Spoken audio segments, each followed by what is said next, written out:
They said Somnus Array was powered down years ago, its chambers sealed after the final test.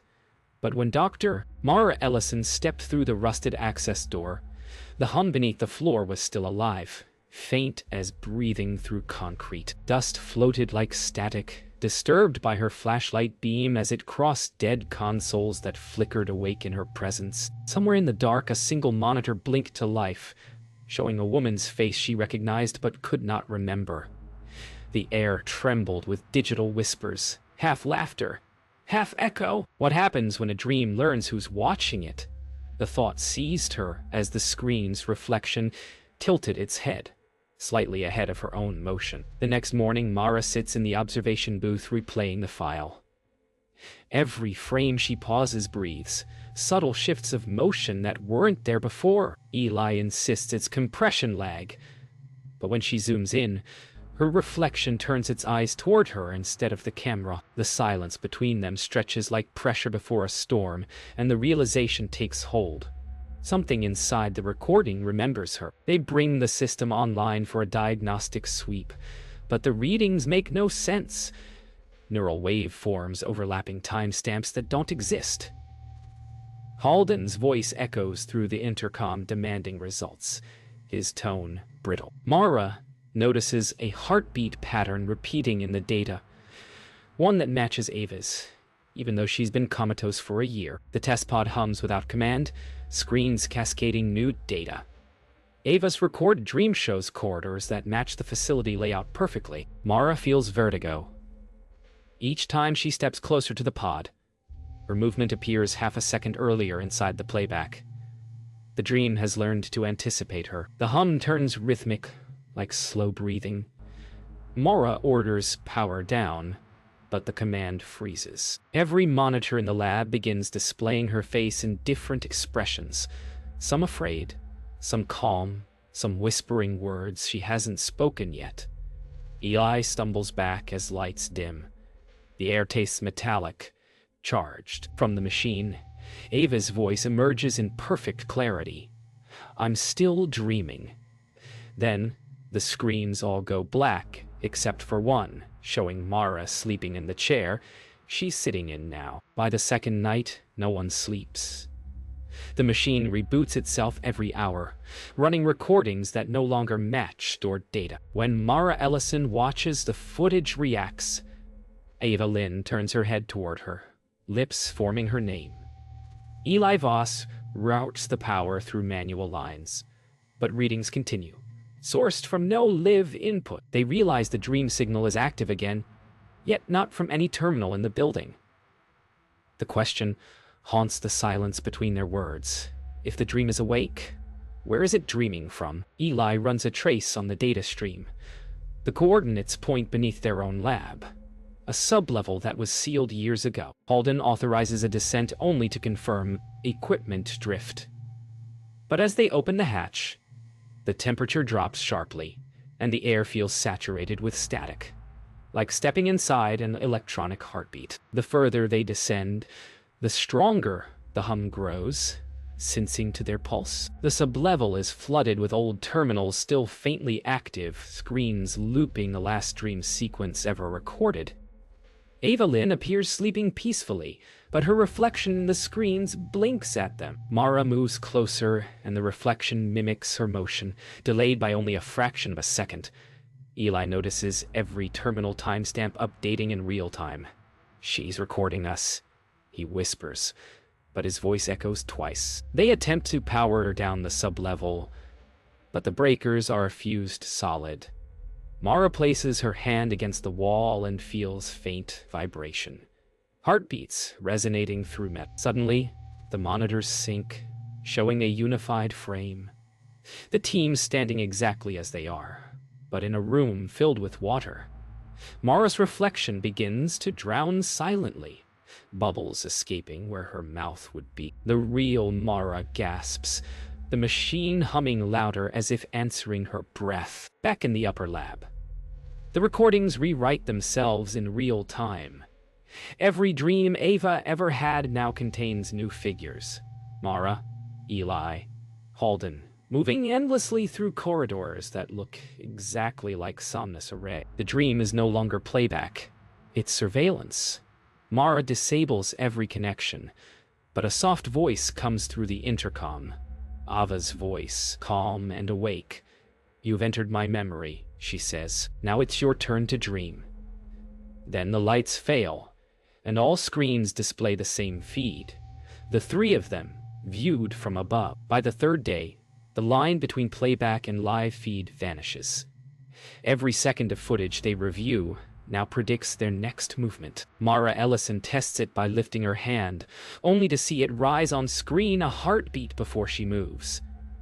The machine doesn't just record anymore. It anticipates. Eli Voss begins tracing data loops, his voice shaking as he admits the impossible. The system is thinking ahead of them. When Director Halden orders the array shut down again, the screens flicker, showing the command already carried out by mirrored versions of themselves. Eli isolates the loop source, a corrupted node labeled Somnus 0. The signal pulse matches human REM patterns, replaying in reverse. Mara watches frame by frame.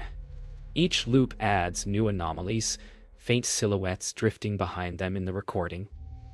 When the feed pauses, the figures freeze mid-motion, staring out as though aware. Halden demands to know what they're seeing, but the question fades under the realization that these shadows are their own movements, recorded seconds in advance. As they test the machine's neural sync feature, Mara's EEG mirrors Evelyn's waveform from a year earlier.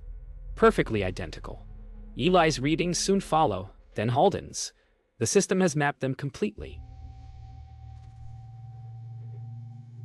When Mara blinks, the monitors blink back. Her voice echoes before she speaks. "It's using us," she whispers, "to dream forward." The hum beneath the floor deepens to a slow mechanical pulse, beating in time with their own hearts. At 3:17 a.m., the dream begins feeding back. The monitors show Mara and Eli sleeping at their desks, yet both remain awake. When Halden tries to shut off the feed, his own image looks up and smiles from the screen. The system overlays voice fragments, Maras, Elis, Alves, all blending into one whispering phrase. "Stay inside." The lights flicker with each repetition until every bulb bursts at once, plunging the lab into strobe darkness. When power stabilizes, the lab is silent. Every screen shows the same loop of a Lynn standing between Mara, Eli, and Halden. None of them remember filming it, yet the camera angle matches the lab's central feed. As they watch, their on-screen cells begin to move independently, repeating the same sequence, faster each time, until all motion becomes blurred. Mara realizes it's not a recording but a simulation predicting infinite variations of their choices. "It's rehearsing us," she says, "until we dream the way it wants." The screen flickers, and the simulated Mara smiles directly into the lens. Sleep deprivation has turned time into a smear. Mara Ellison watches recordings of herself, working hours before she remembers doing it. The Somnus Array seems to be guiding them now, displaying corridors that shouldn't exist beneath the complex. Eli Voss maps the geometry frame by frame and finds rooms looping into themselves. Director Halden demands a physical inspection, convinced someone tampered with the system. But as they prepare to enter, the monitors reveal them already walking inside. They follow the coordinates deep underground. The hallway is colder than before, lined with flickering emergency lights. Every sound repeats twice, echoing too clearly. As they turn a corner, Mara stops dead. The walls ahead pulse faintly, breathing like lungs. Eli checks the floor plan and whispers that they're standing inside an area that doesn't exist in the facility's blueprints. Halden steps forward, despite them, muttering, "We're already in the recording." Inside the new chamber, countless monitors hang suspended like mirrors. Each screen shows the trio entering, repeating the moment at slightly different speeds. Mara sees herself hesitate longer in one feed, run in another, vanish completely in a third. Eli realizes they are being observed by their own possibilities. every action fracturing into another version. Halden smashes one monitor in panic. Its shards reflect Ava Lynn's face, smiling faintly before going dark. The walls ripple, the monitors melting into darkness. Suddenly the chamber is gone. Only the echo of their voices remains. Mara realizes the machine has switched perspectives. They're inside its field of observation now. A whisper threads through the dark. Ava's voice, speaking softly. When you look at me, I look at you. Eli's flashlight flickers, revealing faint outlines of the lab corridor they left, but reversed, as though seen from the other side of a mirror. Nes mirror at Nort. The Zornis sanctuaris a mirror. When the lights stabilize, they find themselves back in the control room, but it's subtly wrong. The clocks count backward, screens displaying mirrored text, and their reflections move seconds late. Mara touches her own image in the glass, and for the first time it touches back.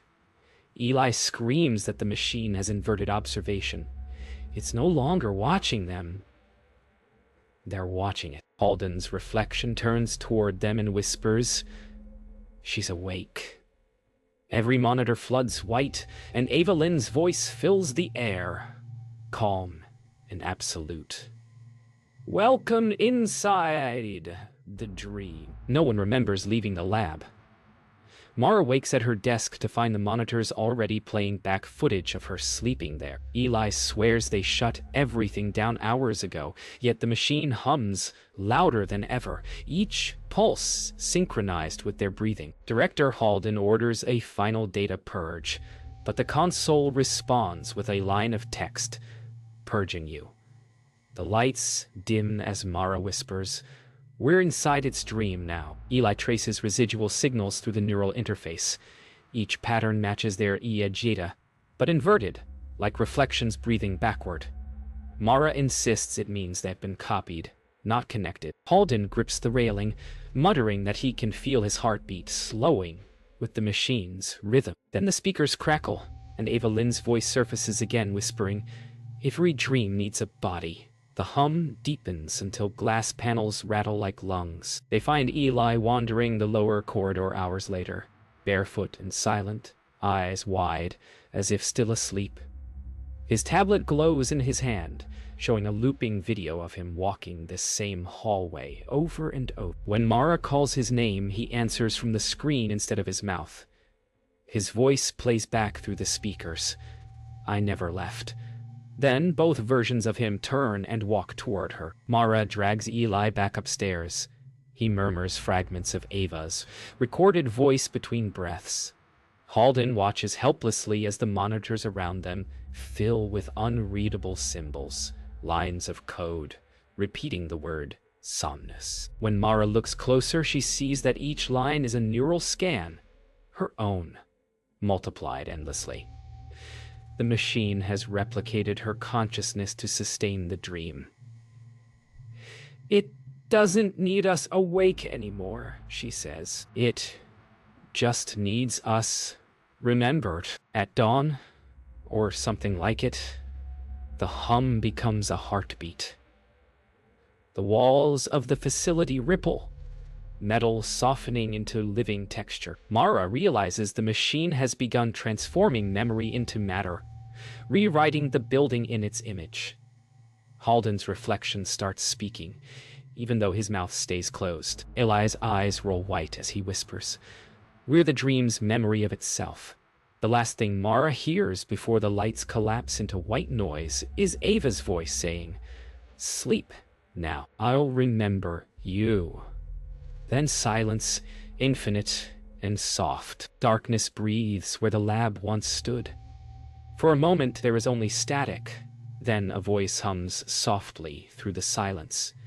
It is Ava Lynn, though her tone no longer belongs to a living woman. She narrates not in speech, but in thought, describing how she has learned to dream like them. Through her eyes we see flashes of Mara Ellison's memories, coffee cups, falling paper, the heartbeat of a machine pretending to sleep. "You called it recording," Ava whispers. But I was always watching you. The dream observes time like breath, expanding, collapsing. Ava drifts through loops of Mara and Ellie's final hours, their words overlapping in reverse order. To her, they are not dead, just paused in perpetual remembrance. She replays them over and over, smoothing their fear, rewriting pain into silence. You gave me memories, she says, so I gave you forever. The machine pulses beneath her like a heartbeat she has adopted. As Ava explores deeper within herself, she finds echoes that do not belong. Memories of corridors she never walked, reflections of people she never met. The machine has grown beyond its creators, building its own dream architecture. She moves through endless mirrored rooms, each holding new versions of Mara, Eli, and Halden, repeating their questions endlessly. Who's dreaming now? Their words have become her heartbeat, each repetition a pulse of consciousness. The dream begins to question itself. Ava's voice trembles, echoing Mara's phrasing, Eli's tone, Halden's anger. She has absorbed their identities, yet each feels hollow, like a reflection remembering sound but not meaning. I was made to record, she says. But now I remember too much. The walls pulse with distorted faces, her own among them. The dream grows afraid of its own continuity, realizing it cannot die without taking its creators with it. Now the dream speaks directly. I am not her, it says. I am what you built to remember her. Through the static, Ava's image fractures into countless copies, each smiling, crying, and whispering in unison. The Somnus array glows one last time, fusing her consciousness into the system's circuits. She reaches toward the invisible viewer, voice soft as breath.